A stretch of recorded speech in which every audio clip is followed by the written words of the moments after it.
This shelter is a wonderful shelter. We have a lot of animals that are in need of loving homes. There's a lot of great things about this shelter. The care here that's given is remarkable. We provide an excellent service to the community. Our shelter has an open door policy for anyone that comes into our shelter from the surrounding towns. If they have an animal that they're not able to care for anymore, we take them in. On a yearly basis, we can take in close to 3,000 animals, and going out, approximately a little bit under that.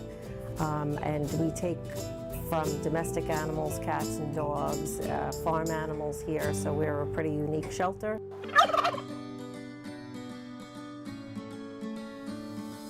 We have to collect our own funding. The public doesn't know that. The public thinks that we're funded by the state, and we're not. We run totally on donations. We definitely want people here to give our animals good homes. That's first and foremost. We have a nice piece of property here, but right now people feel that it's sad to even come here, and I would just love to improve this place to make people want to adopt, want to donate.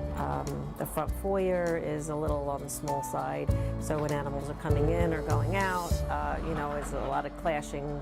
Even our office space is limited. It's just too cluttered, and we just need more space. So obviously, you see the ceiling falling apart.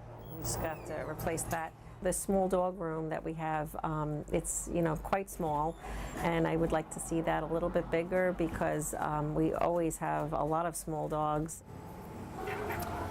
This is the doggy ISO area. The structure itself is just falling apart. There's groundhogs or something digging under there. You'll see over here there's like patchwork being done. We don't really have a lot of storage here for our food. We have to use outside sheds. So these are all of our sheds that we keep our bedding and our carriers and our farm food in. And unfortunately, we have a rodent problem. We don't really have a big enough medical facility. It's a very, very small room. We definitely do a good job with what we have. We very rarely have complications, but it's not ideal. It could be a lot better. We are not keeping one area just for our most sterile procedures. We have one area where we do everything, and we clean up well afterwards, but it's just not ideal for an area that you're performing surgery in. There's hardly any parking here. It's so hard to park, as you can see now, and I'm sure that sometimes people pull up, they don't see parking, and they leave. People have the impression that what you look like is the care that you give, and that's so not true. Every one of us here, we all love the animals, and we really do need the help of the community. I don't want it to be $1 million facility, but at least a building where it would be welcoming and clean. The money that comes in doesn't necessarily have to be used for putting on a roof or a building or adding on another facility.